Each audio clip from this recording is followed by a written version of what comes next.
ঢাকার ধামরাইয়ে নির্মাণাধীন উপজেলা পরিষদের চতুর্থ তলার টয়লেট থেকে অটোরিকশা চালক মোহাম্মদ আলীর মৃতদেহ উদ্ধারের ঘটনায় দুজনকে গ্রেপ্তার করেছে পুলিশ। গ্রেপ্তারকৃতরা হলো নিহতের স্ত্রী জয়তুন বেগম এবং তার পরকীয়া প্রেমিক তোফাজ্জল মিয়া।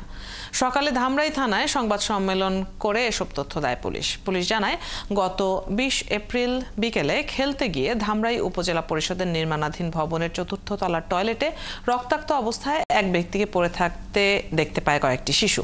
এ সময় স্থানীয়রা পুলিশকে খবর দিলে পুলিশ গিয়ে নিহতের মৃতদেহ উদ্ধার করে। পরে স্বজনরা এসে পরিচয় শনাক্ত করে হত্যা মামলা দায়ের করলে পুলিশ তদন্তে নেমে তোফাজ্জল মিয়াকে গ্রেপ্তার করে। তার স্বীকারোক্তি অনুযায়ী গ্রেপ্তার করা হয় নিহত মোহাম্মদ আলীর স্ত্রী জয়তুন বেগমকে।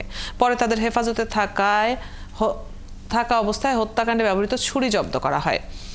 পুলিশ জানায়, পরকীয়া প্রেমের কারণে হত্যা করা হয় মোহাম্মদ আলীকে। গ্রেপ্তারকৃত আসামিদের 7 দিনের রিমান্ড আবেদন করেছে পুলিশ।